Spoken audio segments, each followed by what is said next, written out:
Hello and welcome to The Firm. On the show this week, get ready for a new turf war. Will the NFRA eclipse the ICAI?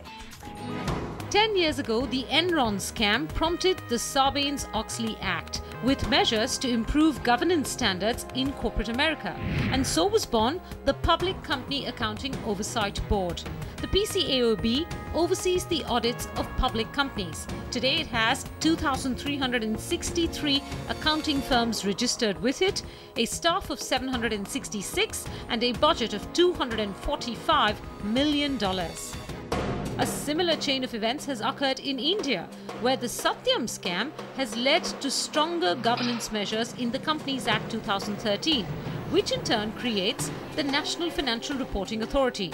The NFRA is tasked with standard setting, overseeing compliance and quality, and enforcement.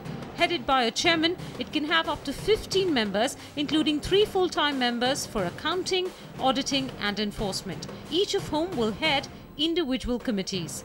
In cases of professional misconduct, the NFRA can impose substantial penalties and also debar accountants as well as their firms. So far, the ICAI was doing the same job. So will the NFRA eclipse the ICAI? And will it do a better job of audit regulation? Well, to answer that, I have with me former ICAI President Amarjit Chopra, Deloitte Audit Head PR Ramesh, and former auditor, now well-known Independent Director Nawshir Mirza. Gentlemen, to all three of you, a very warm welcome. My first question goes to you, Mr. Chopra. It is, will the NFRA eclipse the ICAI? And I premise that question by telling you that setting of accounting standards has moved from NACAS to NFRA. Setting of auditing standards has moved from ICAI to NFRA. Enforcement has moved from ICAI to NFRA. Given this shift in powers and responsibilities, it seems clear now that the NFRA will eclipse the ICAI. No, there is no question of eclipsing ICAI. I can only tell you one thing, institutions are far, far greater. The difference which has come in, and I think all through we have opposed that, there's no doubt about it, and that was that auditing standards should continue to be formulated and of course notified by the institute. Can you ever think of a situation that the doctors will be told how to conduct an operation? I think this is absolutely ridiculous if somebody says that auditing standards will be really the domain of the NFRA. And even if you look at it today very minutely, we are going to be asked what auditing standards are to be pronounced, and it is ultimately the institute which will prepare the standards. You will be consulted, sir. The ICAI will be consulted. The NFRA will have the final word. No. I think this is a wrong presumption. All through it is very, very clear that the standards will be prepared by the institute, will be given to NFRA, and NFRA will really have a look at it. The committee of auditing, which is being proposed to be constituted, they will have a look at it. And then if they are disagreeing to anything, they will send it back to ICAI to be relooked. Which means their word is the last word, not yours. But sir, let's move on. Mr. Chopra, address my question. Given the powers that the NFRA has based on the Act and the draft rules that were put out, most of the functions that the ICAI used to carry out with regards to standard setting and enforcement. You see, you are only give me looking specific at the reasons for why world. not. You are looking at the corporate world. Our accounting standards will continue to be there for the non-corporate also, for that matter. All right, Mr. Chopra, I'm going to move this conversation to both my guests here in Mumbai. And to carry on to the point that Mr. Chopra made, the NFRA functions include, according to the draft rules, quality review of audits of listed companies, large unlisted companies, companies listed abroad. Okay? That pretty much covers the universe of companies with the exception of small private companies in that sense.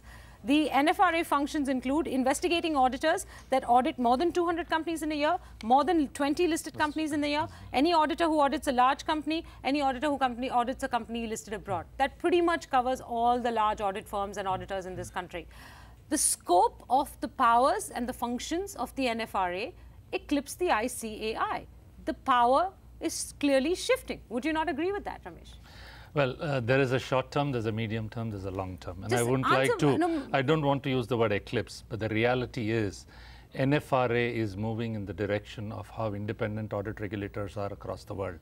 And if that is so, clearly public interest entities and those who audit public interest entities will be covered by NFRA, and as the section itself 132 says, whatever is taken up by NFRA will not be taken up by the institute. Absolutely. Including investigation. So if there's a case of professional misconduct that the institute is investigating, if the NFRA starts investigating it, the institute's investigation comes to a halt. There will be a role for the institute and there will be a role for NFRA, but clearly wherever there's public interest. Can I argue that the role for the institute gets reduced to issues which are very intrinsic to the profession? For instance, one of the rules that CAs have to abide by is that you cannot advertise. Now, if a CA is caught advertising, I doubt that the NFRA will step in, on issues of professional misconduct. That will stay with the ICAI.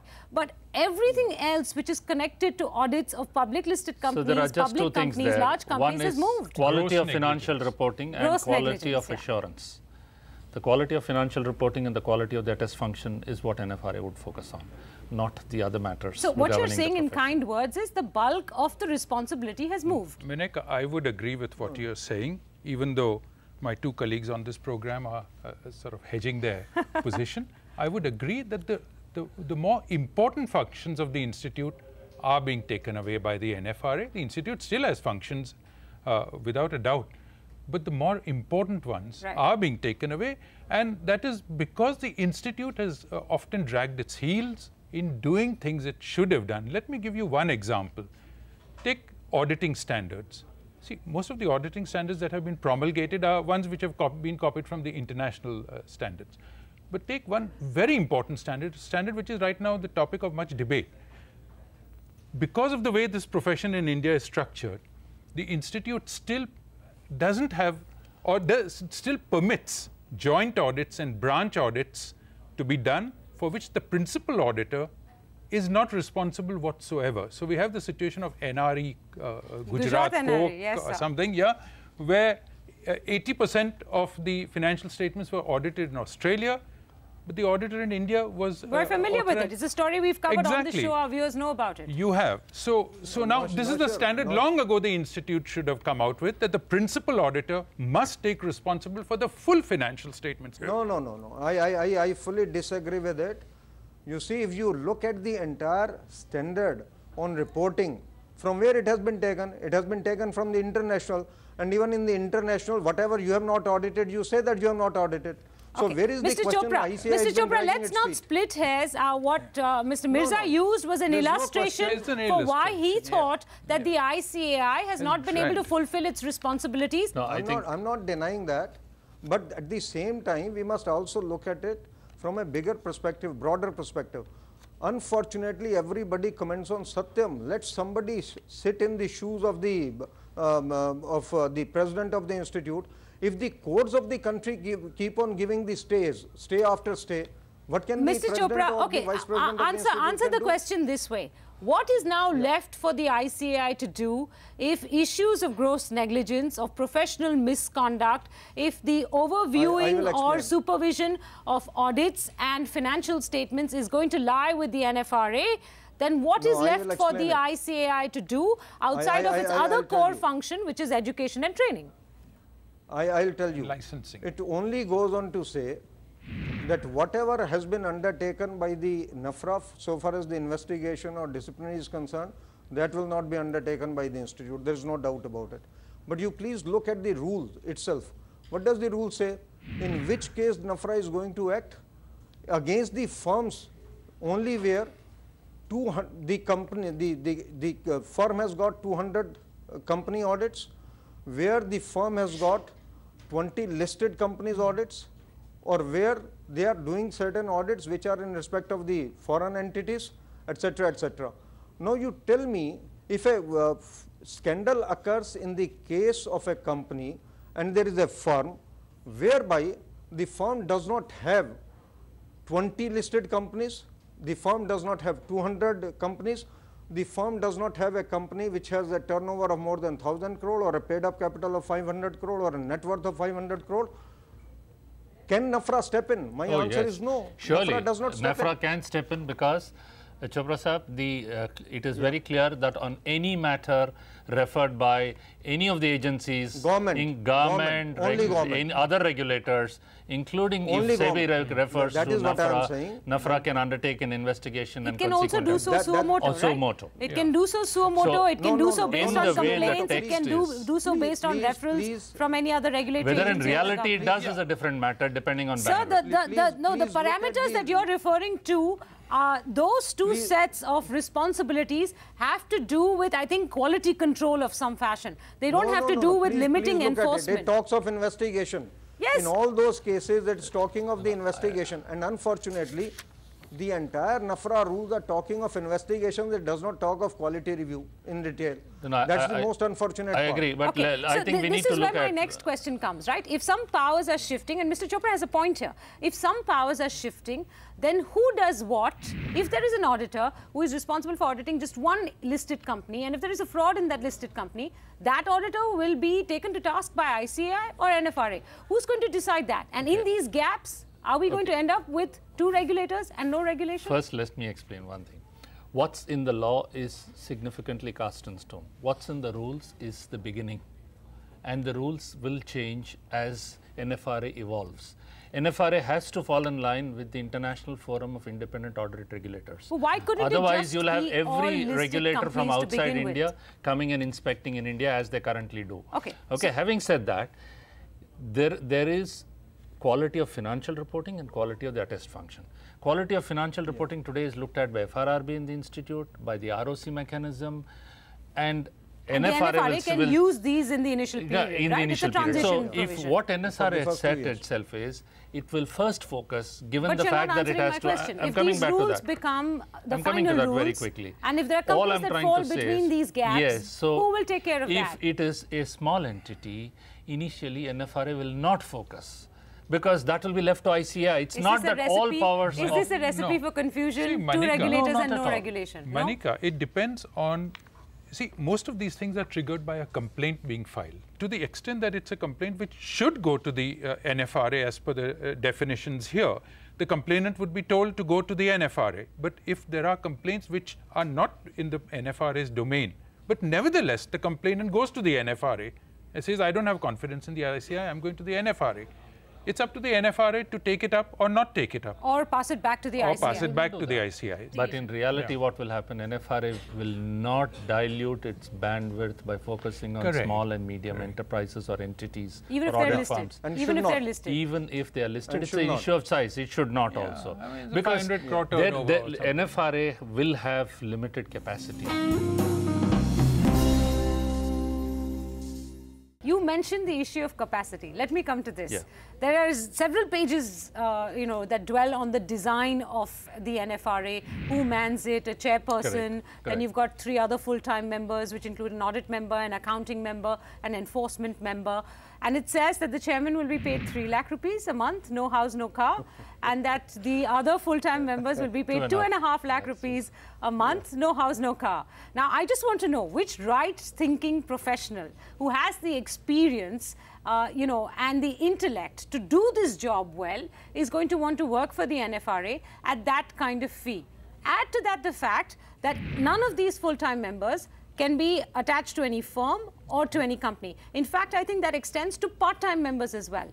Interestingly, for part-time members, not only can they not be attached to any firm or any company during their time at the NFRA, they get paid only 10,000 rupees per sitting. That is per meeting that they attend. Correct. Who in their right mind is going to take on this job? You're not going to get quality people to do this, Ms. Ramesh. But who are part-time members? Those who are involved at the apex level, which is the board of NFRA, or those who are involved in the individual committees, not on a full-time basis. Part-time members are representatives from MCA, RBI, SEBI. Let's assume they don't get paid. Yeah. That's fine. Let's take retired High Court Chief Justice or Judge of minimum 5 years. He attends a meeting of the Committee on Audit, or the Committee on Accounting, or the Committee on Enforcement. When it comes to the Act very clearly differentiates between the full-time and part-time. And it very clearly says that the chairman and full-time members should not be engaged with any of the firms. But when it comes to the rules, it says none of the members of the authority can have any relationship with the auditing firm. Now, this is absolutely contrary to the Act itself. No, because in the Act it also says they shall be independent. It does talk of independence, and so in the rules they've defined independence. Please, you cannot say that if I'm a partner in one firm, I'm not independent with regard to any other firm in the world. I think that's never the definition. But I think, Minika, that cannot be the definition. My bigger issue on this whole thing is I've got two issues. One is the issue you raised. What kind of people will come? I'm really concerned about that because the risk is that you will get people who have been failed accountants, as it were, in the profession and industry, and who will, to some degree, vent their frustration in this role when they get into it. My second concern is... Or it will be a parking lot for the retired people. Retired. That's my second concern. That, see, 9 positions have already been identified. Who are these 9? There are 2 retired judges, 3 bureaucrats, and the president of the institute. Now, only the president of the institute and the accounting member and the auditing member are chartered accountants. That's right. All the others are not chartered accountants. So they But the chairperson has to be someone who understands finance, okay, law, so fair. So that person that, is. Now, the thing is that, especially on the enforcement committee, if they have people from SEBI, RBI, and for some strange reason, the Serious Frauds Office, my concern is that these are prosecuting authorities when something has gone wrong. And to put them on a tribunal which will decide whether something has gone wrong, when at the same time they're also prosecuting perhaps that fraud or that misdemeanor under their own jurisdictions. I get it. So there will be I think there's an issue of conflict of interest or position or whatever, and you can't have these people on these committees. They shouldn't be there. So we've counted several important but smaller things. My bigger question in all of this is, if your job as the NFRA is to do a quality review of audits of all listed companies, large unlisted companies, companies listed abroad, where are you going to get the manpower to do this? You need hundreds of people to do this in any effective fashion. You don't need hundreds of Unless people. you're going to piggyback on the ICAI infrastructure. In the short term, but you don't need hundreds of people. If you even see equivalent institutions outside of India, inspection of an audit firm takes 2 weeks for about 5 persons. But you need some people. Okay, tens of people. Let me scale it down. Exactly. You will need tens of 50, people, 100, and you will have people. those people. People will leave accounting firms and join NFRA. Ramesh, Yes. you see, you look at the Quality Review Board. Last 2 years, we have been struggling to find the reviewers, top-class quality reviewers.